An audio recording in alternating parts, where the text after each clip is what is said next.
હું જ્યારે કોઈ મિટિંગમાં બેઠો હોઉં, કોઈ મિનિસ્ટર પાસે બેઠો હોઉં અથવા ક્યાંક ભાષણ કરતો હોઉં તો એ દરમિયાન મારો ફોન હું બંધ રાખું છું. એટલે ઘણી વખત બધા લોકોને એવું લાગે કે ભાઈ તમારો ફોન બંધ હોય છે,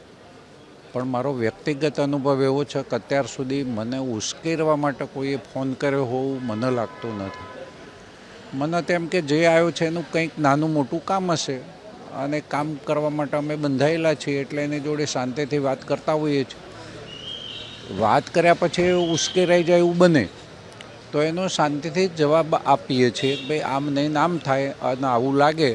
ધારો કે મારા મત વિસ્તાર ન હોય તો હું એને કહું ભાઈ તમે રૂબરૂ આવીને જરા મને મળી લો ને આપણે બેસીને એનું જે તમારો પ્રશ્નો હશે એનું સમાધાન કરીશું. મને લાગે છે કે દરેક ધારાસભ્યો આ રીતે વાત કરે તો એમને જે પણ ફોન કરતા હશે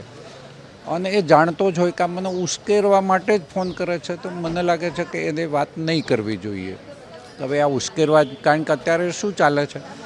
તમે ગુડ ફેઇથમાં તો સારી ભાષામાં પણ કંઈક વાતચીત કરો, રમૂજની વાત કરો તો પણ હવે લોકો એનું આપણે બધા જાણીએ છીએ તે બધું ઓટોમેટિક ટેપ થતું હોય છે અને પછી એ વાયરલ કરે છે, અને એ વાયરલના કારણે જે ધારાસભ્ય અથવા વિશિષ્ટ વ્યક્તિ છે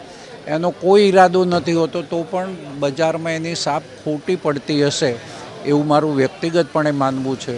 એટલે આપણને ઠીક ન લાગે તેની સાથે વાત નહીં કરવી, અને વાત કરીએ તો સંયમપૂર્વક વાત કરવી એવું મારું માનવું છે.